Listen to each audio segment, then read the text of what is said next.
2 लाख लोगों ने सही, मगर नौकरी के लिए जो जगह खाली है महज 1 लाख है। तो 2 लाख को सही लिखने के बावजूद नौकरियां नहीं मिलने वाली है। मिलेंगी नौकरी 1 लाख को रिजेक्ट कर दिया जाएगा, अगरचे तुमने सही लिखा है, इसलिए कि हमारे पास सीटें कम है, हुकूमत करेगी, सीटें रिजर्व है।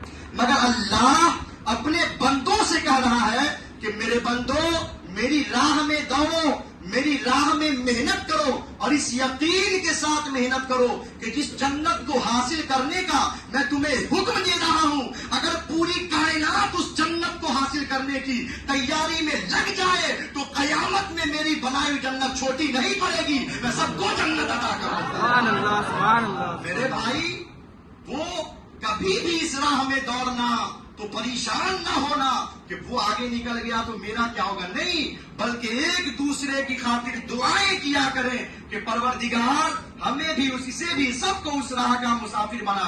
और इस यकीन के साथ दुआएं किया करें कि वजन्नतिन अर्दुहस समावातु वल अर्द, अल्लाह ने फरमाया हमने जो जन्नत बनाई है उसकी चौड़ाई जमीन और आसमान के बराबर है। सारी कायनात सिमट के आ जाए तो भी जन्नत छोटी पड़ने वाली नहीं है। नाराए तकबीर, अल्लाहु अकबर, नाराए रिसालत, या रसूल अल्लाह, उलमा अहले सुन्नत।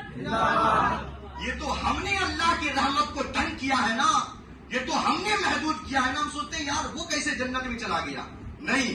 अब देखें, यहूदी का जनाजा गुजरता देखा, अल्लाह के नबी खड़े हो गए, किसी ने कहा कि या रसूल अल्लाह यहूदी था, आपने फरमाया इंसान तो था ना, इंसान तो था ना। इसके बाद ये कहने के बाद मेरे आका कायनात सल्लल्लाहु ताला अलैहि वसल्लम के मुबारक आंखों में आंसू छलक आए। किसी ने कहा या रसूल अल्लाह मेरे माँ बाप आप पर कुर्बान, रोते क्यों हैं? तो अल्लाह के नबी फरमाते हैं कि मेरे होते हुए एक शख्स जहन्नम में चला गया और मैं उसे बचा नहीं सका, इसलिए रो रहा हूं। अल्लाह, आज हमारा रवैया क्या हो गया है? अगर कोई गलत सिमत की तरफ जा रहा है तो हमारी जिम्मेदारी क्या है कि महज हुक्म लगा देना, फतवे सुना देना, ये जिम्मेदारी है? नहीं। एक बुजुर्ग गुजरे हैं गजाली, इमाम गजाली नहीं, दूसरे गजाली, उनसे किसी ने पूछा कि हुजूर बेनमाजी के बारे में आपकी क्या राय है, बेनमाजी के बारे में आपका क्या हुक्म है?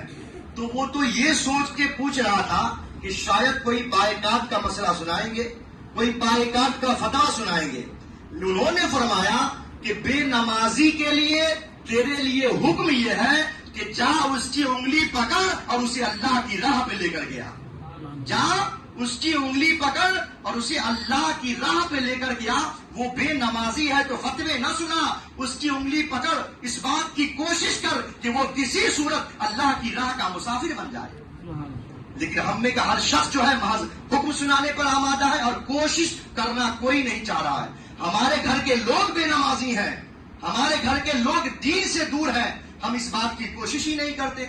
यहाँ जो बूढ़े ज़ईफ हज़रात बैठे हैं उनसे भी मैं कहूंगा कि अगर आपकी मस्जिद की आजान फजर की 5 बजे होती है और आप 4:30 बजे मस्जिद चले जा रहे हैं तो आप मुबारकबाद के मुस्तहिक हैं, मगर आपकी जिम्मेदारी अदा नहीं हुई है।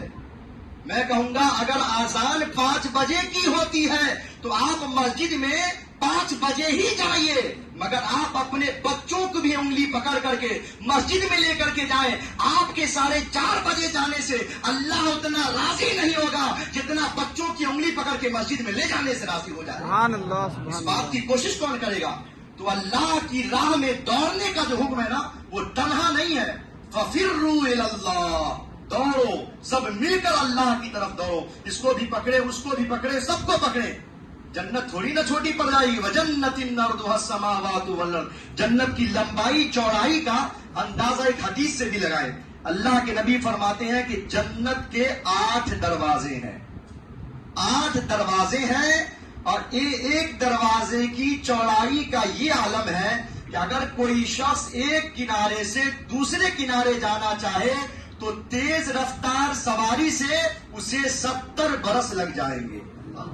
आपने अपनी जिंदगी में कोई ऐसा दरवाजा देखा है जिसके एक किनारे से दूसरे किनारे पर जाने में 1 मिनट भी लगता हो? मैं मिनट की बात कर रहा हूं। لال قلعہ بھی چلے جائیں تو اس کے ایک دروازے سے دوسرے کنارے پہ جانے میں سیکنڈ لگے گا، سیکنڈ۔ لیکن اللہ کے نبی فرماتے ہیں کہ جنت کے دروازے کا عالم یہ ہے کہ اگر کوئی شخص ایک کنارے سے دوسرے کنارے پر جانا چاہے، پیدل نہیں، تیز رفتار سواری سے، تو اسے 70 سال لگ جائیں گے۔ اللہ اکبر۔ تو آپ اندازہ کریں کہ ایک دروازے کی چوڑائی یہ ہے تو اس طرح کتنے ہیں؟ 8۔ اب اسی سے اندازہ کر لیں کہ جنت کتنی بڑی ہوگی۔ لیکن ہاں، اس کے ساتھ ساتھ یہ بھی یقین رکھیں کہ اللہ نے جنت اتنی وسیع بنائی ہے کہ ساری دنیا اس میں سما سکتی ہے، تو جہنم بھی اللہ نے اتنی بڑی بنائی ہے کہ پوری کائنات اگر اللہ کی باری ہو جائے تو اللہ سب کو اٹھا کے جہنم میں جھونک دے گا۔ اللہ اکبر۔ جہنم بھی چھوٹی نہیں پڑے گی، اس لیے کچھ لوگ نہیں جہنم میں جانے سے بچ جائیں گے کہ سیٹیں فل ہو گئی ہیں، نہیں، یہ بھی سمجھ لیں کہ آپ جہنم بھی چھوٹی نہیں پڑے گی۔ ایک حدیث میں آتا ہے کہ اللہ کے نبی صحابہ کے درمیان بیٹھے ہوئے ہیں، اچانک کسی چیز کے گرنے کی آواز آئی، دھم کس کے۔ اللہ کے نبی صحابہ سے پوچھتے ہیں کہ جانتے ہو یہ کیسی آواز تھی؟ صحابہ نے کہا نہیں، اللہ اور اس کا رسول بہتر جانتا ہے، ہمیں نہیں پتا کہ یہ کیسی آواز تھی۔ تو اللہ کے نبی فرماتے ہیں کہ 70 سال پہلے جہنم میں ایک پتھر پھینکا گیا، آج اس کے پیندے میں جا کے وہ پہنچا ہے۔ اللہ، آپ اندازہ کیجئے اس کی گہرائی کے 70 برس لگ گئے۔ آپ نے اپنی زندگی میں چاہے جتنی اونچی بلڈنگ دیکھی ہو، اس پر سے اگر کاغذ کا ٹکڑا 25 منزلہ عمارت سے بھی اگر کاغذ کا ٹکڑا پھینکیں گے نا نیچے، میں کنکر کی بات نہیں کر رہا ہوں، میں پتھر